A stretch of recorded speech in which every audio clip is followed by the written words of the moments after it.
Krishna, Sri Krishna, Sri Krishna.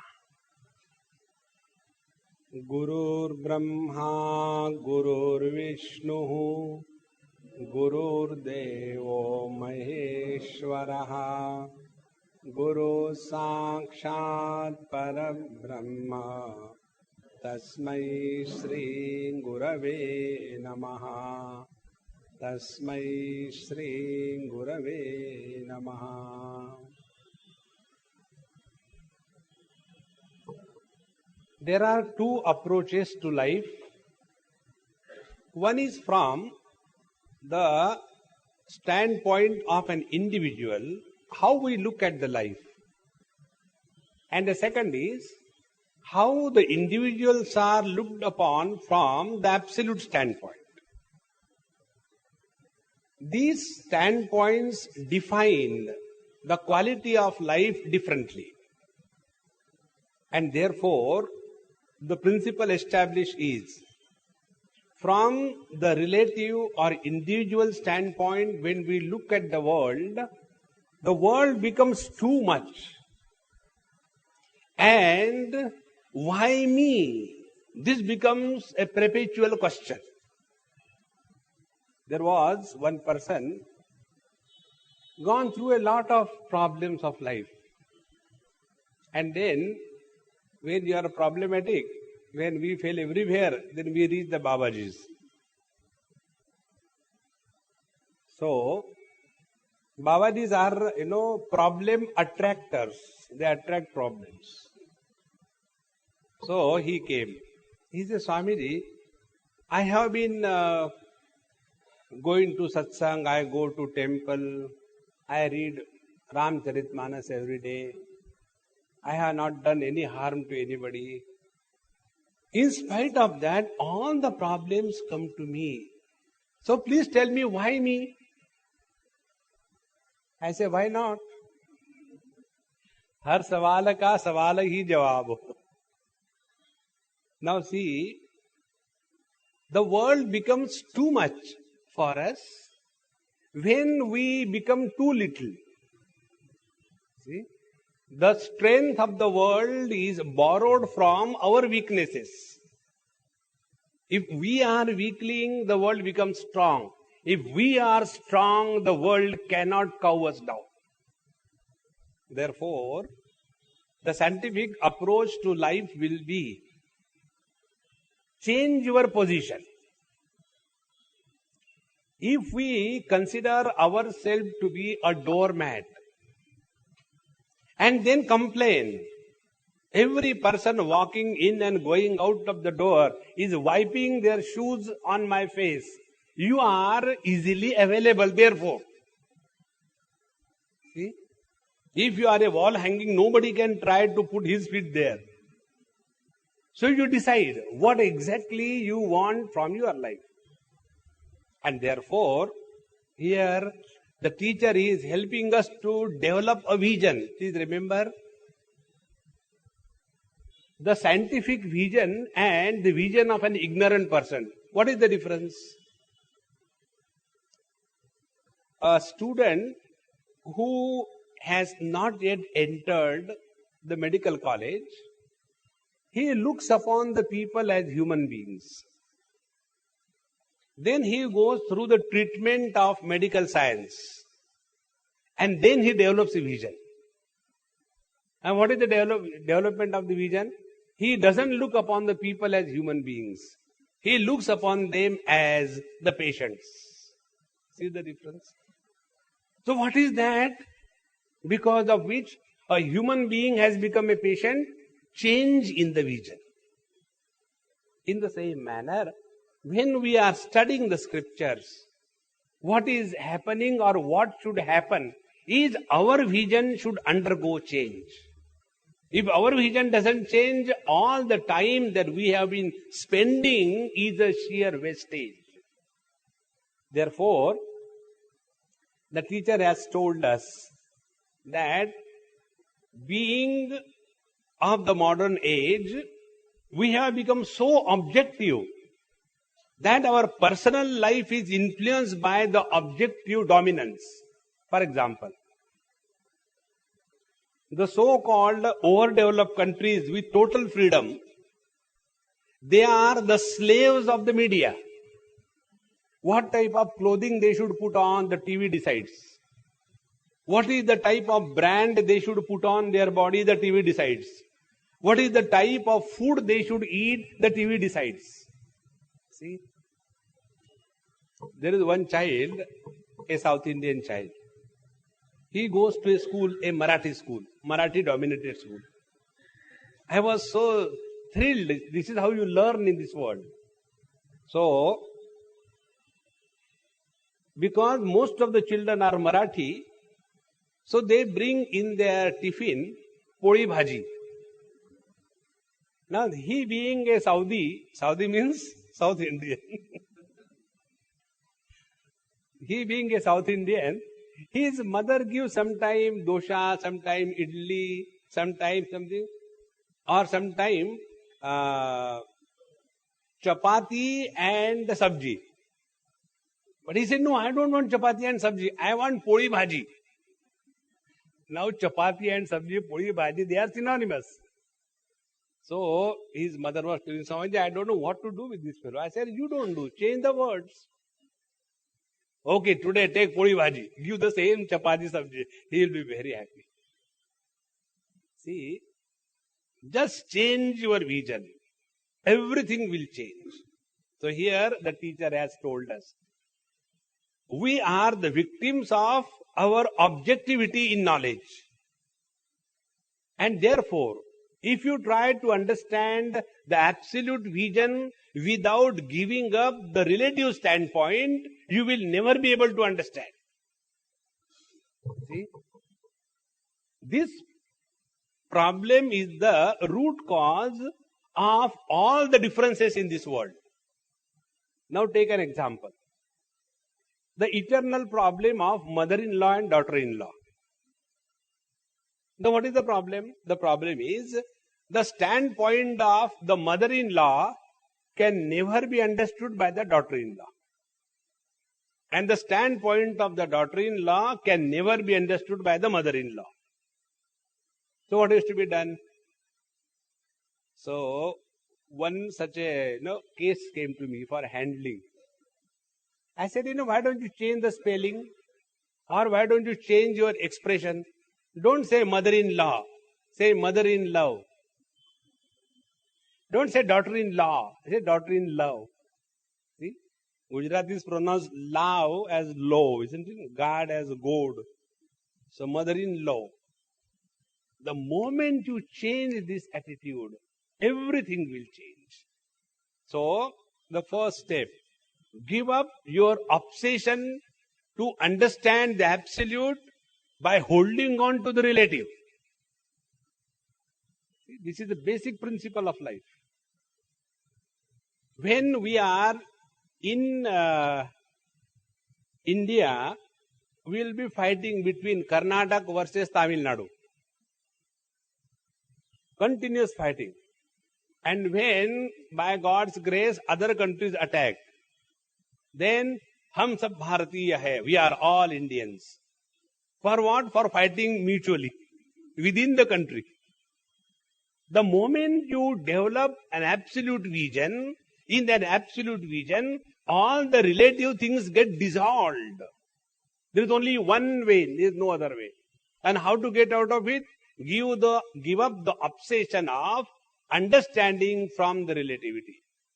So, name vidu suraganaha prabhavam namaharshayaha. As long as we are obsessed with our sense perception, our own standpoint, we will never be able to understand the absolute reality. And he who has understood this, he alone is wise, asammudaha. And he is free from all the sins. Yesterday I told you, what are the sins? Sins are living in relativity and imagining that the relativity is real. That is the highest sin. Essentially, we are consciousness. Non-essentially, we are man, woman, young, old, educated, uneducated. But these non-essentials become primary and the essential become secondary. Like the sweetness is the essential quality of sugar. Now, whether it is a cube or it is a powder or they are crystals, these are the secondary aspects. In the same manner, the sin is taking the relative standpoint as real and forgetting the absolute being that we are. Now, after having said this, then the teacher takes up still further. To understand and come to this exercise, to this experience, buddhi jnanam asammohaha kshama satyam damashamaha sukham dukkham bhavo bhavaha bhayam cha bhayamevacha ahimsa samata tushtihi tapodanam yasho yashaha bhavanti bhava bhutanam matta eva pruthak vidaha. Bhutanam bhavaha, these different expressions of me in the relativity are none other than my own manifestation. See, electricity is telling, light in the bulb, noise in the mic, magnetism in the fan, these are the different expressions of me. See? So, the electricity is neither the light, nor the noise, nor the magnetism. These are the expressions of electricity in the same manner. So, when we look at the bulb and the light, we infer, hey, electricity is there. In the same manner, these are the pointers which will tell us the manifestation of divinity or the covering of the divinity. Which are those? First, three of them. Buddhi jnanam asammohaha. If I do not know, nothing wrong. Then go to the teacher and find out. Very important. Many of us have got this hesitation. If you remember the other day I told you, there is a type of human mind which is afraid of satsang. There are many people. They are afraid of satsang. What is the reason? The reason is, all that we have been holding on in our life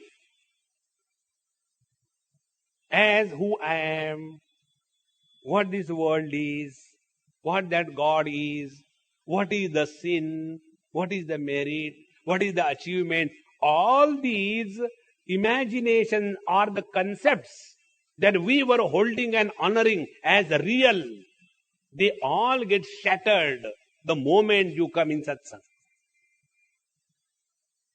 In the material world, when we are living objectively, the stronger the ego, the assertive is the personality, the more successful and honored you are. And when you come on a spiritual path, all these wrong notions are totally shattered so perfectly, logically, scientifically, that one is afraid to lose one's identity. See? And therefore, the best way is run away.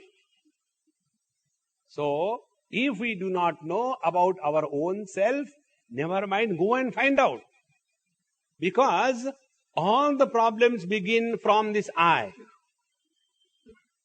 See, recently I was in some other country, I think in Sydney I was.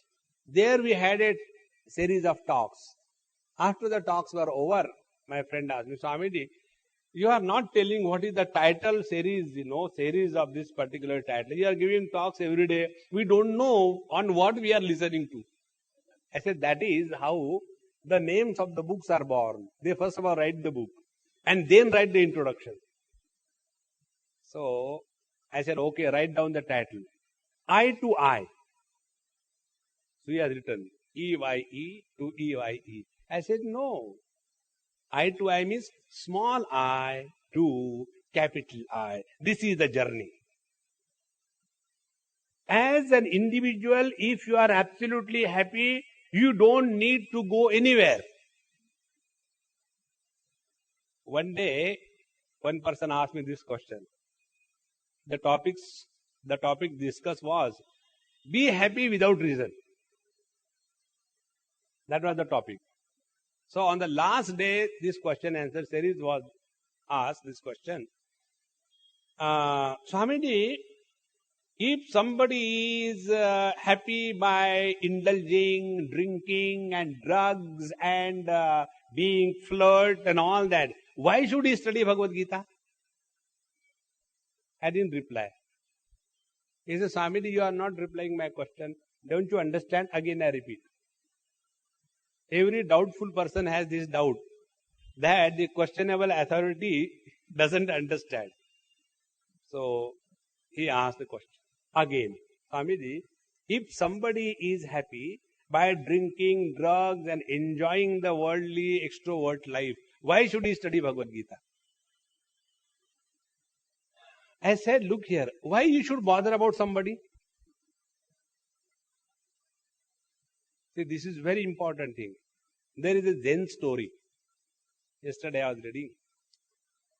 In a bottle, a goose was kept as a small baby gooseling.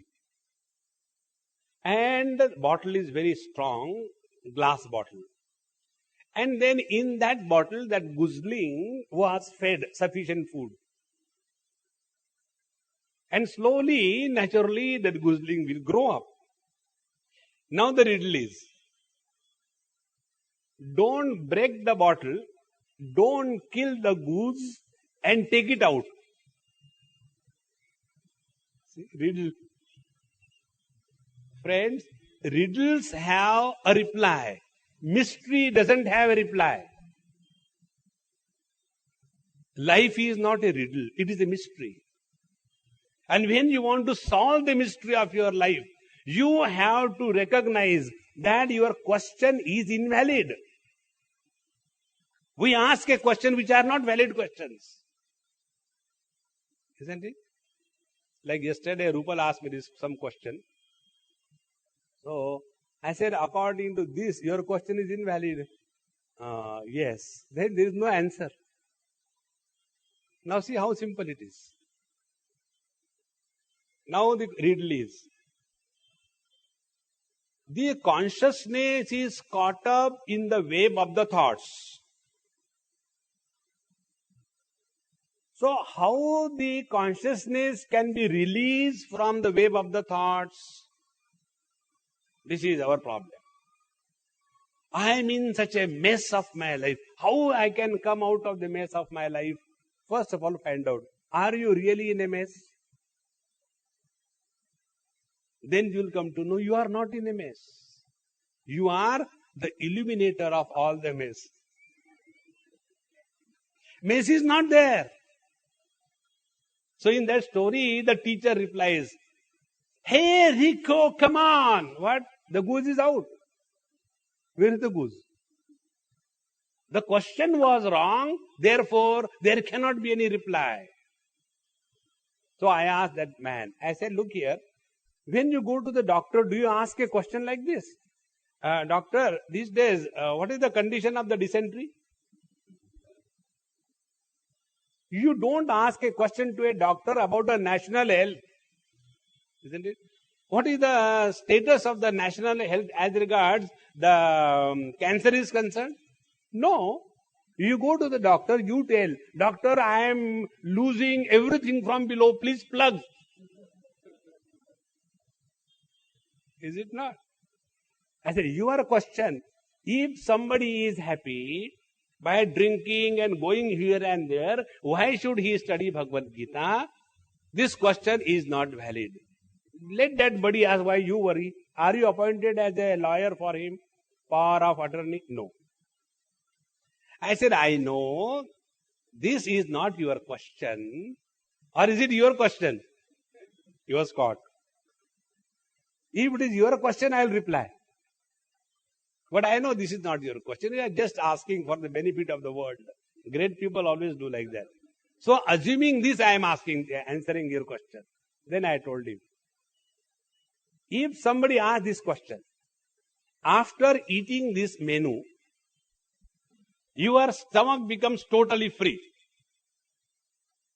And after eating that menu, if you again ask for food, what does it mean? You have eaten the paper of menu and not the meaning of the words written on that menu. When you say take the one plate of rice. So instead of taking the meaning of the word one plate of rice, you have taken that portion of the menu and eaten that. You will never be satisfied. See, Maharaj. Therefore, if we are happy in this world as we are, we don't need anybody's advice. But parikshalokan karmajitan brahmanaha nirvedamayat. You evaluate, analyze and re-establish your own past experiences lived in the field of relativity. Re-evaluate. Do you have that experience that you are totally content? There are no regrets, there is no arrogance, and there is a sense of fulfillment of being. If this is your experience, you don't need anything.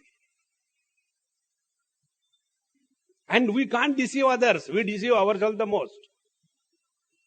In a school, the children were asked by the teacher, "Hey, come on, children, those who want happiness, please raise your hands." So the children raised both the hands and legs, everything. So there was one child sitting like this. So, "Hey, you don't want happiness?" "No." "Why? I am already happy." Who wants happiness? He who is not happy, isn't it? So the moment you ask a question, you are full of doubts. Therefore, jnanam. So when the question comes in your mind about who am I, what the world is, who is this God who has created this world, what is the relationship between these three mutually dependent factors?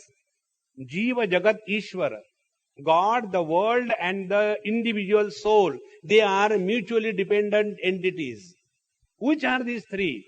When these questions start bothering you, then understand the divine has started manifesting in its right manner. See, there are two expressions. One is right, other is wrong. When the questions come in our mind, how can I get more money? How can I cheat others? How can I get more vote? How can I destroy others? We are predominantly under the influence of matter. And when the questions come of this type, as to who am I, who is this God, what the world is about, so many people have come, lived and gone from this world. The world is as it is, no change. What this world is about? Think. We all know ourselves, our parents. Some of us know our grandparents. Very few of us may know our great-grandparents, and hardly anybody thinks about great-great-grandparents, whether they ever existed or not. See? And the same thing is going to happen about us. But at this stage of our life, I want to do this thing, I want to achieve this thing, it should be done, I will do this thing, I will support you. Nobody supports anybody in this world. This whole game is going on and on and on. So when your mind is bothered with these kinds of questions, then understand the real grace of Lord is being showered on you, and you have now become introvert. And then these questions become important. Jnanam. And when these questions start bothering us, then we want to get rid of all the doubts. Because the moment the doubt is polluting the purity of knowledge, it is called as ignorance. Therefore, buddhi, reflect on what we listen, what we hear, what we try to understand. And then the third, asammohaha. Once our understanding about ourselves, about the world, about the God is clear, with the clear understanding alone, life is lived through us. We no more are the slaves of life. Buddhi jnanam asammohaha. This is the quality of understanding. This is the quality of recognizing the purpose of the presence in this world. First part. Then, after that, Kshama, Satyam, Damashamaha. 4 things. To come to this condition, be very attentive. First quality is required, Kshama. If somebody is carrying the load of vengeance, bitterness, anger, he can never think about something higher. Very important. If we are having any bitterness for anybody or anything on any issue, only one way, forgive, forgive, forgive. Forgiveness is a technique to delete the unwanted data from the hard disk of your mind. This is the only method. Many times people phone me and tell, Swamiji, why don't you see your mailbox? Our mails are bouncing back. Because if I don't see every day, the whole mailbox gets overflooded and the mails go back. So what I have to do? Unwanted things or the red ones have to be deleted. In the same manner, our mind is carrying the load of this bitterness and frustration and the failures, everything so much that we are unable to live in the present.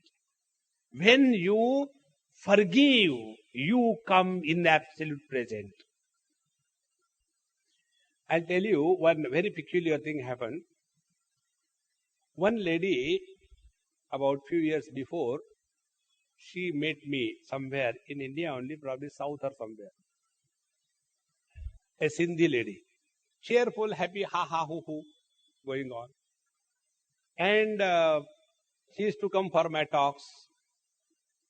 After about 7-8 years, when I met her, she was so down. I said, hey, what happened to hi, hi? The spelling has changed. Earlier it was H-I-G-H, H-I-G-H. Now it is hi, hi. What is the reason? So she says, Swamiji, you only can joke all the time. If you are in my place, then you will understand. I said, okay, I am in your place. Tell me, what is the problem? Then she told. A real tragedy of her life. And how she lived with some man. And slowly, not for a day or two, about 7-8 years. With a hope that someday he will marry her. She already had 2 children from the earlier husband. With the permission of the children, she was staying. It's a very pathetic life, like in Hindi cinema. And when this happened, that boy or that man, after maybe 8-10 years, he straight away walked over. He said, thank you very much. I cannot anymore continue. And he walked away. Now this lady, complete depression, frustration, dejection. So take the pills, take the drinks and all like that. So when I said, Mama, you want to get out of this, want to enjoy this. If you want to enjoy, continue. If you want to come out of it, then I'll talk to you. Swamiji, but why he did this? I said, you don't want to come out of it. You continue. Your question cannot be answered by anybody. And if you want to go and ask him, you don't have the guts to ask him why he walked away. Swamiji, you are so cruel. I said, when there is a gangrene, you have to cut. Gangrene cannot be treated for curing. It has to be cut apart out of body. I don't know what I should say. I said, I'll tell you why. I said, you take a mic and cry before the world. Become pathetic and draw attention from the world. This is what you want. Swamiji, you tell me what I should do. I said, you refuse to be miserable. You are not born in this world to suffer. You decide what you want. Okay, Swamiji, I will do what you tell. I said, first of all, decide you don't want to suffer. Yes, I don't want to suffer. I said, now change the view. I said, why don't you change the view like this thing? He did not walk away. You have enjoyed yourself with him for 8-10 years and you have thrown him away. See the change in your life. Swamiji, but it is not so. I said, it is your imagination that he has walked away. So why don't you counter imagine that you walked away? And she said, Swamiji, I will try. I said, there is no choice. And within a period of 6 months, all our medicines, everything dropped. Swamiji, I don't know how to thank you. I said, give my fees. Don't thank. Give my fees. Swamiji, what is the fees? Never hereafter become a beggar and lead a miserable life. That is the highest thing that you can give me. Therefore, how to get out of it? Either have this destructive attacking ability. Then I have discarded him. If you don't have that, never mind. Then I have forgiven him. These are two options. The first option is for those who are predominantly Rajoguni. They cannot understand the language of sweetness because they always have been eating Kolhapuri mirchi. They cannot understand it. So, Kshama, forgiveness is a technique by which you remove the bitterness of your mind against anything or anybody. Kshama. Now, by this, who is benefited? The person who is forgiven is benefited, or the person who is forgiving is benefited. Therefore, these are the expressions of divinity in an individual. Be very attentive. We are learning how the relative standpoint can be converted into the absolute vision. That is our goal. So, is it not true? See, the earth, Prithvi, one of the name of Prithvi is Kshama. How many tortures we do on this earth?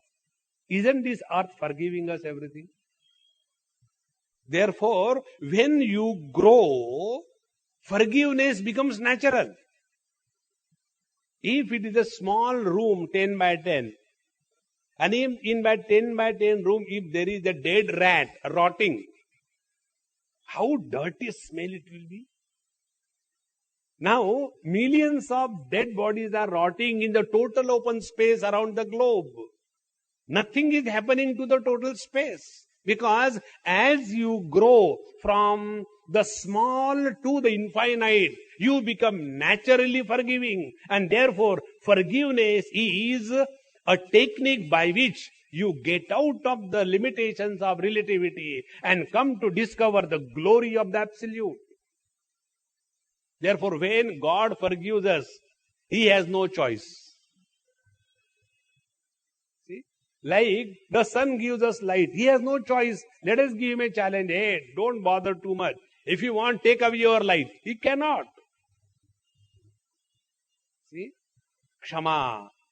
Therefore, friends, forgiveness is not the quality of the weaklings and dropouts. Now the important point out of this. Forgiveness looks beautiful in the mouth of a person who has the strength to retaliate. There was a person, he was going church gate in the morning 9 o'clock in the opposite of the crowd. You know in church gate how nice fun is in the morning. And there was one huge structure. And the opposite was one agarbatti. And that agarbatti was, given this training. Now you want to learn, this is the Zen method of learning. He wanted to know how the mantra shakti can be invoked. You say, chant mantra, Om Namah Shivaya. What will happen? Okay, he'll tell you. You go in the morning at 10 o'clock, 9:30 to church gate in the opposite direction on the railway station and find out a heavy, strongly built person. And just stop him when he is in a hurry and tell him, oh fool, where are you going? See the mantra shakti. So that huge structure he looked at that agarbatti and gave one. When he gave one 360 times. After that was over, he came to senses. And he says, I have forgiven you. What else can you do? See? Forgiveness means you have the capacity to retaliate, and yet you have the strength to forgive. That is called as Kshama. And that is how the divinity is manifesting through the relative without the limitations of the relativity. Bhagavan Sri Krishna was abused by the Shishupal once, twice, thrice, 10 times, 100 times. And he has given a promise to his mother. Mom, don't worry. I will not harm him for his 100 mistakes. Once he has hit the century, he must be out. He can't continue 222 not out. No. He has to be out. And the moment his century was out, over, and then he was removed. And that too also how? When he was killed, he was absorbed by the Lord in himself. On the basis of this observation, Yudhishthira asked a question to Narad. I am so surprised to see this Krishna is impossible to understand.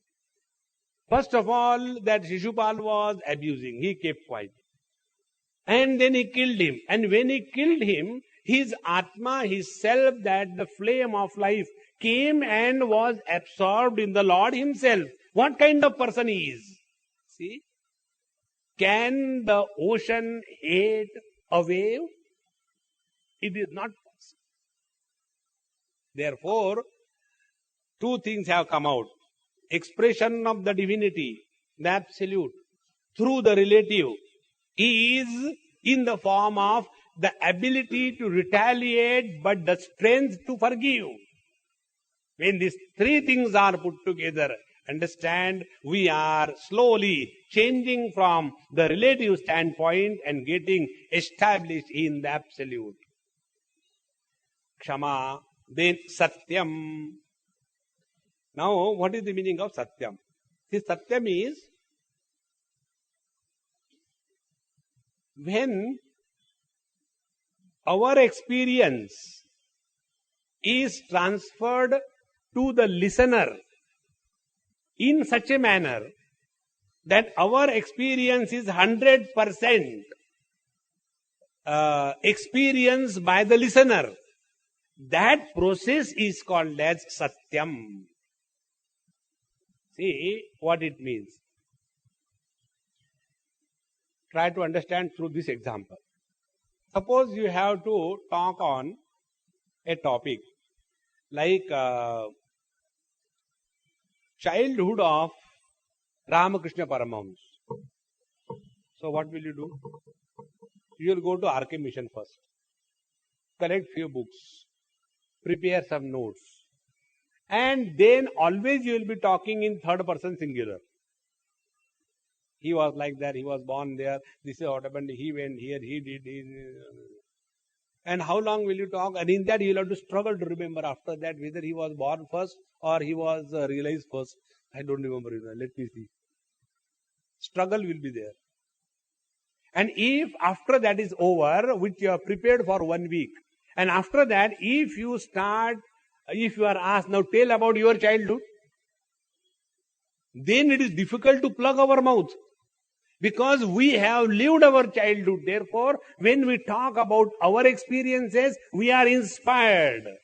When we talk about somebody else's experience, we are perspired. See?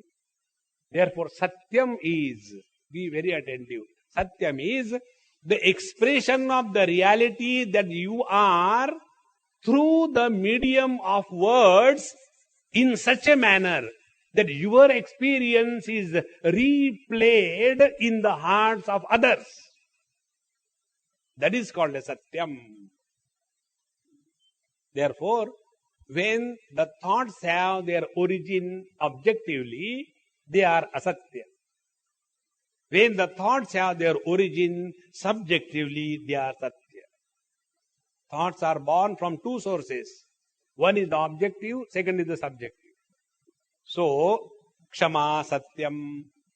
Then, third is, another important thing, Satyam means what? Talking, thinking about the relativity is Asatyam.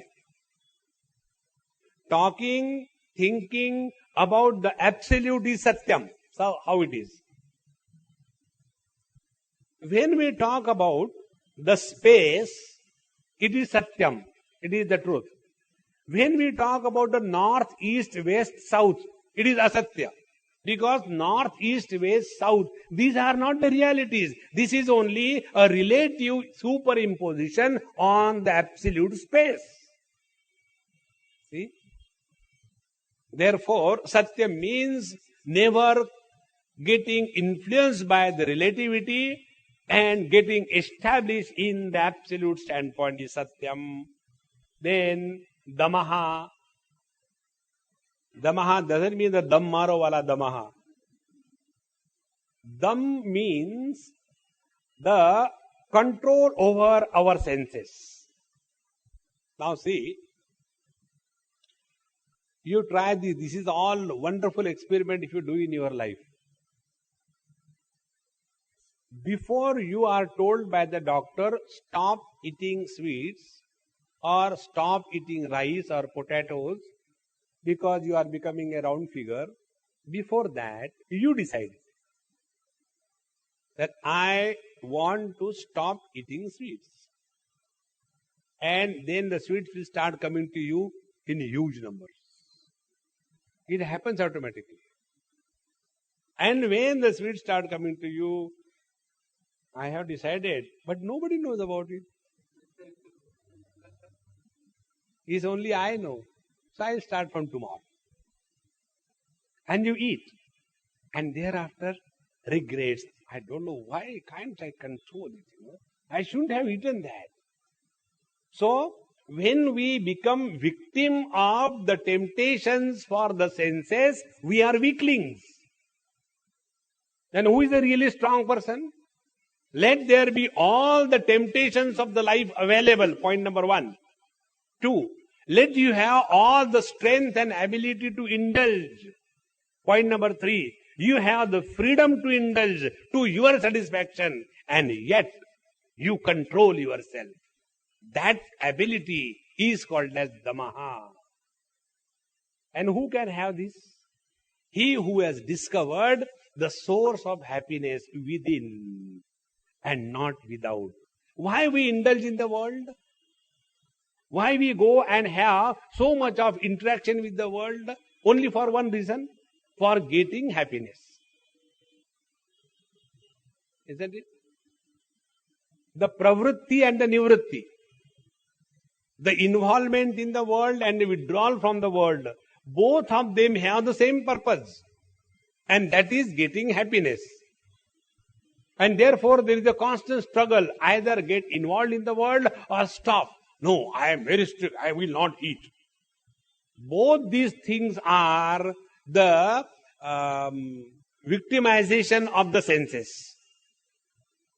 Therefore, he who has discovered the bliss that he is, he will naturally be withdrawn from the world, not with a pressure or with an effort. That is called as Shamaha. Like, when you are taken food up to nose. After you are taken food up to nose, if somebody brings a laddu from Tirupati Balaji, or you say, not, take this is prasad, let it be, keep it there. I cannot, because Purnamadaha, Purnavidam, Purnat, Purnamadachyate. No place.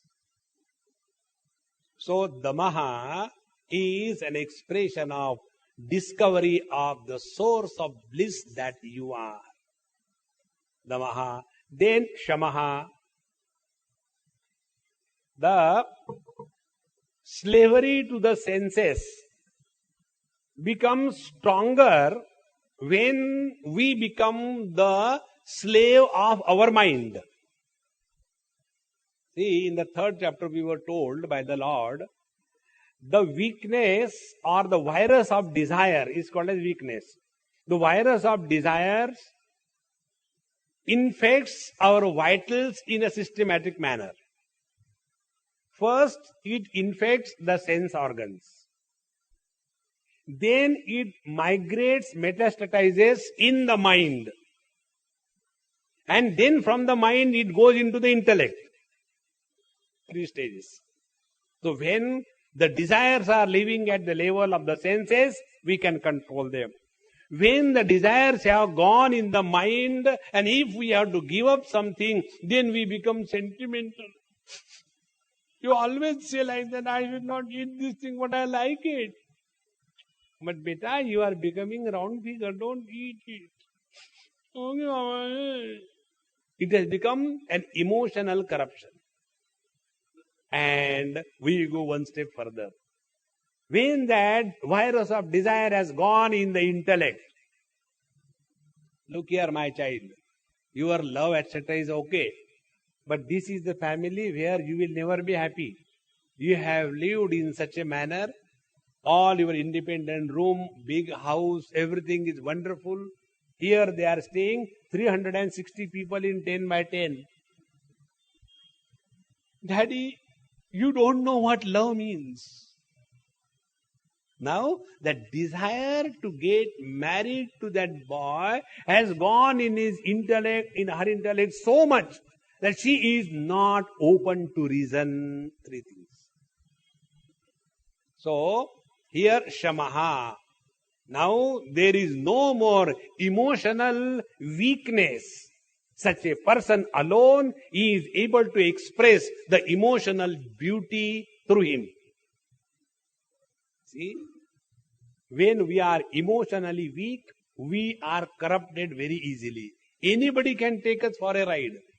And such emotionally weak persons always are seeking appreciation from others because of their sacrifice. The other day, one lady came. She said, Swamiji, in this world, everybody is taking me for a ride. I said, hey, why didn't you tell me? I also want to ride a donkey, freely available. Somebody can take you for a ride because you are easily available. Protect your interest, important thing. But what we do, we become emotional. Swamiji, is it not our duty to help our mother and father?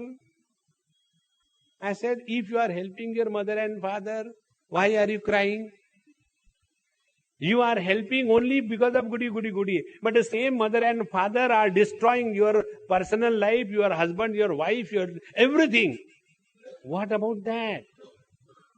And then there is a constant struggle between the two. And what is the struggle? The goody, these spurious goody people suffer in life. One day, in our Vipul, one lady asked me this question. Swamiji, and the lady was from a very rich, healthy, happy, comfortable, rich family. No problems of any kind. And her question was, Swamiji, in this world, why the good people suffer and the bad people enjoy? I said, Mama, are you enjoying life? Swamiji, by God, just everything is fine. I said, do you know why? You are a bad person. Just now you asked me this question. Please remember, good people never suffer. Those who complain they are suffering, they are not good. None of the saint and the sage who lived in this world have ever complained about the world. Therefore, Shamaha is absolute control over the mind. Nobody can corrupt such a person. So, Buddhir Jnanam Asammohaha, change the vision. And when the vision changes, your inner equipment undergoes total metamorphosis. So, Kshama, mind becomes totally forgiving. You don't hold on the grudges about anything or anybody. Delete. Satyam, if you have to talk about something higher, not the same mundane thing. Swamiji, what do you think, what is going to happen about the India and Pakistan war? This topic have no answers.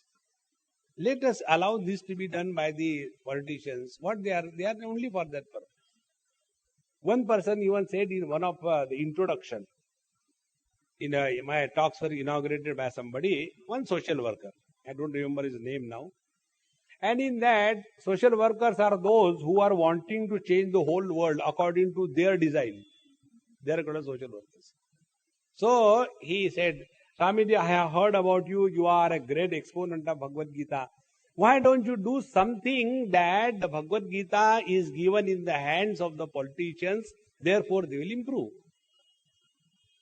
So after his introduction was over, I told him, I said, don't say anything to our sweet politicians. You know, there was a Rakshasa called as Bhasmasur. Whatever he has touched used to be reduced to ashes. Same is all our politicians. Any party they join, they destroy the party. They work for the country, they destroy the country. They take over charge of a ministry, they destroy the ministry. Now, thank God they have not touched Bhagavad Gita. Why do you want to destroy this? Let it remain as it is. So let us not talk about any unwanted subject, but hold on to this quest and lead the life more scientifically, Satyam. Then Damaha, living with the control over the senses, is the dignity of being human being. And Shamaha, control over the mind. Never get emotionally weak. Then Sukham, Dukkham. See, Kham means Akash, the space, is called as Kham. Su means good. Du means bad. Now see, when we go to somebody's house, and if there is some dirty smell coming, so immediately say, hey, what's dirty smell coming? So where is the smell coming from? From that space. That is called as the gross space. Then where there is a dirty smell in the gross space is called a dukkham. And when you go to somebody's house, hey, there is such a nice freshness, sukham. This is regarding the outer space. Now, the inner space, the mind. You must have experienced sometime when you get up from your sleep, you feel like biting everybody. Anybody comes, and I don't know what happened. In the early morning, this fellow started barking. Many people, they bark in the morning, they don't talk. And sometime you are so cheerful and happy for no reason. And not only you are surprised, the world around you are also surprised. Today daddy was smiling.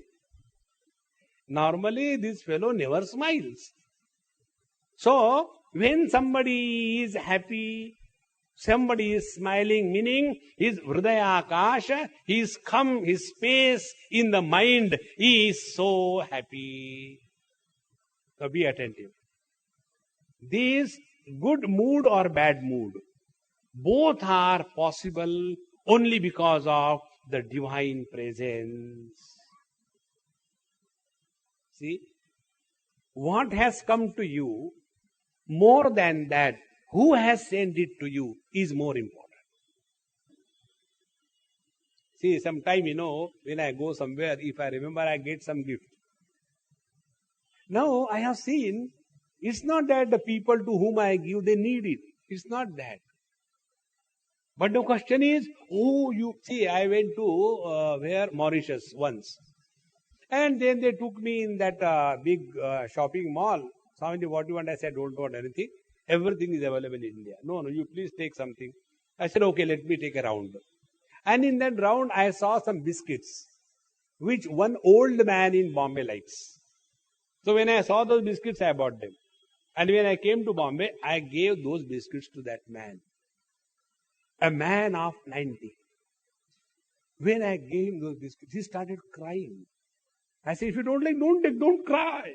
He said, Swamiji, you don't understand. I said, yes, I don't understand. Why are you crying?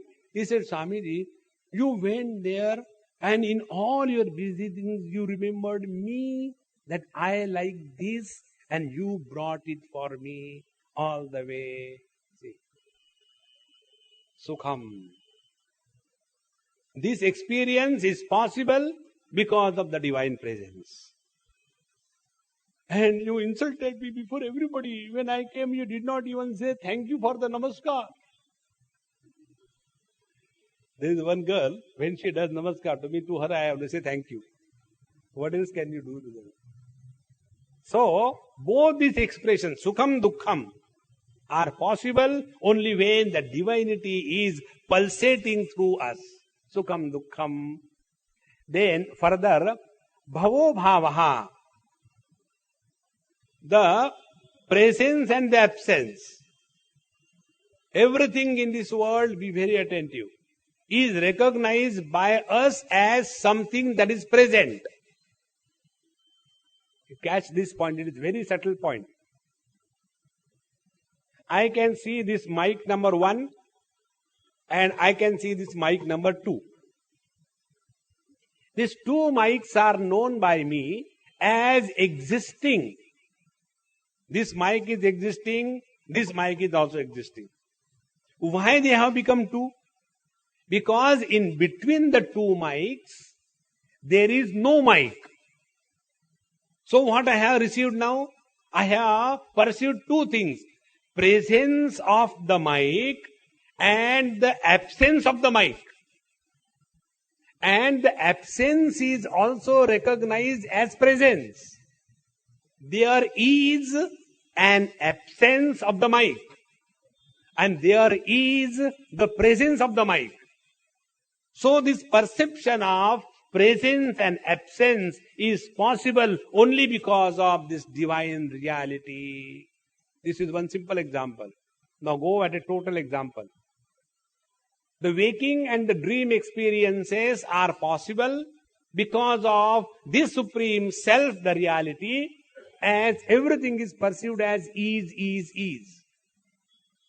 And the experience of the deep sleep is the experience of total absence, where nothing is known, everything is absent. There we are neither rich nor poor, healthy, unhealthy, educated, uneducated, total absence. And that absence is also illumined by the same reality. He who has understood this, he will be functioning in the relative world without getting lost in the limitations of the relativity. Once you catch this point, friends, it is a knack.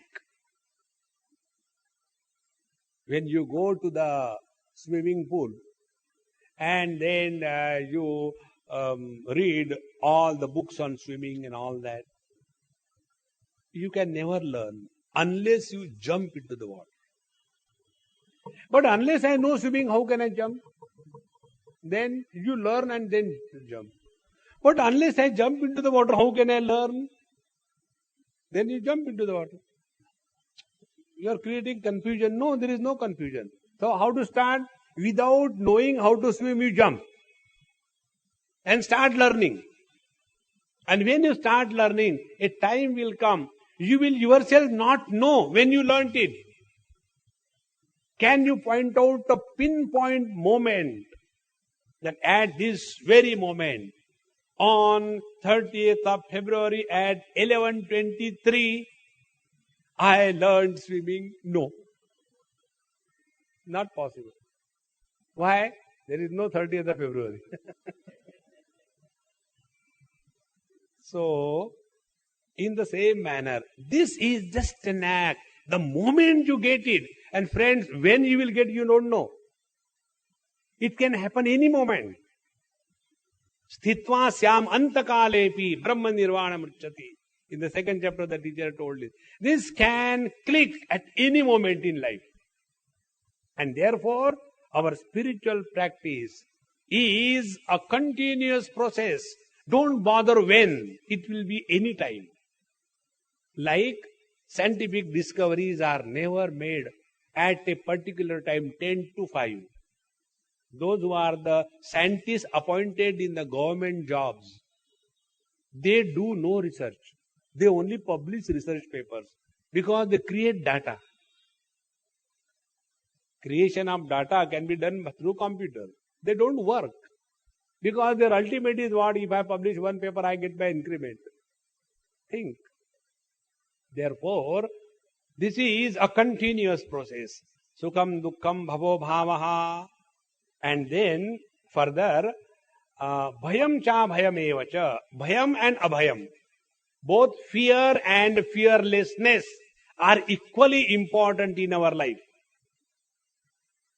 See, if we are afraid that my behavior will bring a bad name to my parents, if I am afraid that my behavior will bring a bad name to my country, that fear will stop me from going the wrong way.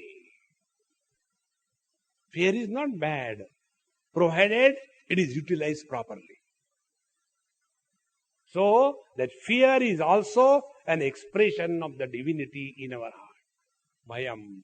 And abhayam, when you are walking the path of righteousness, you have to be fearless. Otherwise, all the time thinking about security, security, security. Please remember, those who are caught up in security, they cannot grow spiritually. This is the fundamental rule. In Rishikesh, there used to be one Babaji, one Mahatmaji, and very well read, a great government official, gave up everything, and then took sannyas and was staying in Rishikesh. And there were so many other Mahatmas. And there he always used to be a little bit stern, that IS stiffness was there. IS stiffness, I am sorry. So that stiffness was with him. He used to stay. And one seeker asked his guru, okay, Maharaj, that particular Swamiji, I know I should not ask this question, but I am asking for my benefit. He is so nice, he is so well read.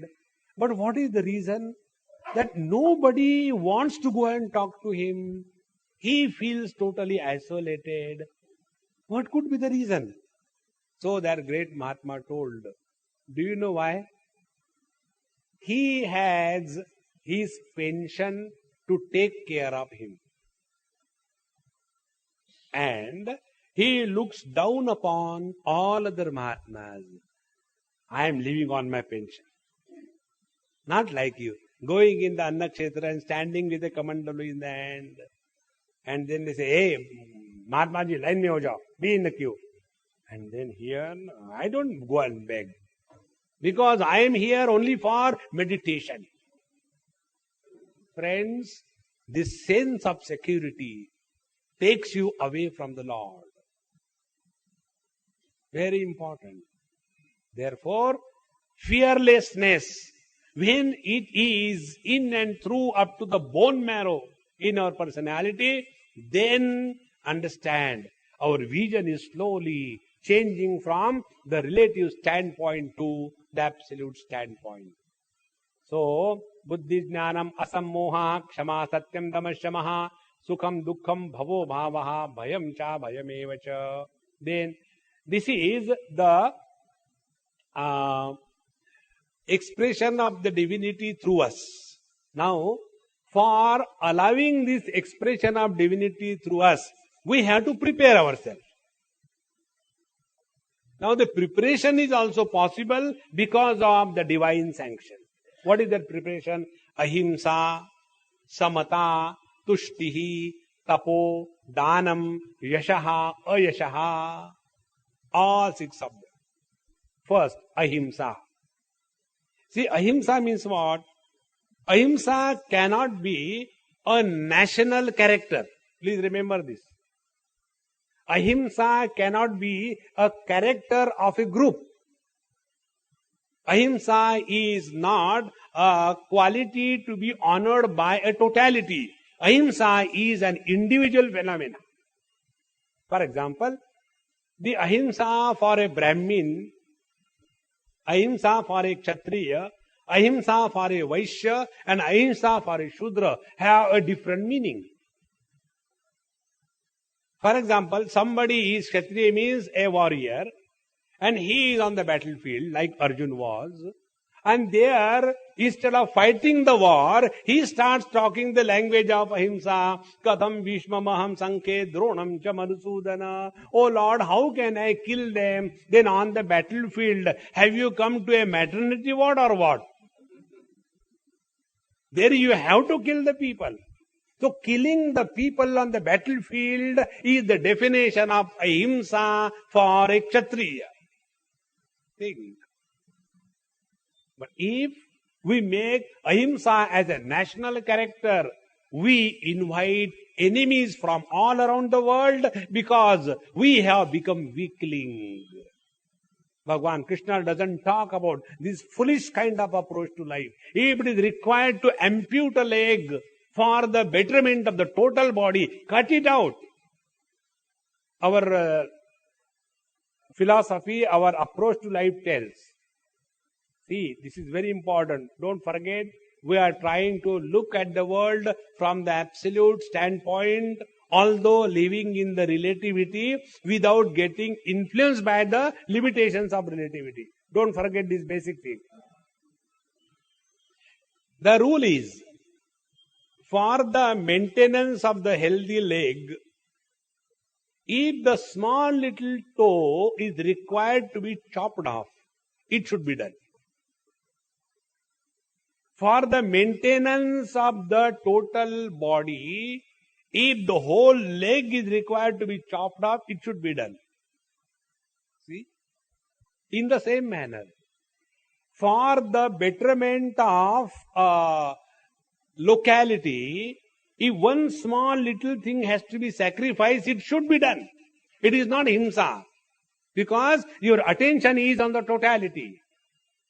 Then, for the betterment of, let us take a state. If a small village or a town has to be submerged in the total waters of a dam, it should be done. But what we do in our funny kind of freedom, for the betterment of few fools, you are sacrificing the wise people in the world. That is not the right approach. Therefore, the meaning of ahimsa means keeping in view the welfare of the totality, even if it calls for the sacrifice of the individual. That is the meaning of ahimsa. Ahimsa is not giving walkover and no, you are good for nothing, and yet you should be the principal investigator of the cancer research. Only God can save such a country. Therefore, ahimsa. Second is samata. Now, what is samata? Samata is functioning without the prejudice and bias in favor or against anybody. Whenever our mind is equanimous, then alone we are able to see the things as they are. Whenever our mind is biased, we see what we have decided to see. We don't see what is. For example, take a simple example. Your children. The other day, where I was, somewhere, I don't remember the place, and then the mother of the child asked me something. I said, no, this is wrong, don't allow him to do like this. So, but he is so cute. I said, look here, you are looking at your child as my son. I am looking at the child without any biasness. Your vision is clouded. So the foolishness of your child is glorified as a naughtiness. But this naughtiness will destroy him. Be strict now or it will never be. So whenever there is biasness in your mind, your perceptions get corrupted. Corrupted perceptions cannot give you right evaluation. When your evaluation goes wrong, you cannot interact correctly. When your interactions are wrong, your life cannot be right. Therefore, how it all begins from equanimity. Therefore, Bhagavad Gita told us in second chapter, Samatvam Yoga Uchyate. Equanimity of your mind and understanding is the way to give up the limitations of relativity and come to the understanding of the absolute. Samata. Then Tushti. Tushti is contentment. See, in Patanjali Yoga Sutra, there is a sutra, Santoshad Anuttam Sukhalamaha. Contentment is the source of unparalleled bliss. And when this contentment is given more importance, then our mind will start remaining undisturbed without much effort. Therefore, if we are really wanting to change ourselves, please remember, this world is most beautiful as it is. This is the fundamental of living life in a scientific manner. Never try to change the world. All those who have come to change or save the world were shaved off. Where your Rama has come and gone, Ram Rajya, who could not control and protect his own Ayodhya now also. Where your Krishna has gone, his Dwarka has gone inside the waters. All the so-called saviors have come and gone. Our Bombay example. Whenever I read the biography of a great master who influenced Bombay for a short time, and his name is Gadge Maharaj. Throughout his life, he has taken only a jhadu in his hand, a broom. And with that broom in the hand, he wanted to teach the people cleanliness, cleanliness. Now what happened? Gadge Maharaj, garbage corner. People have not changed. They cannot. This world is made in such a manner that it is immune to change. Therefore, what is required? We have to change. When we are ready to change, we are leading a scientifically oriented lifestyle. See? Be very attentive.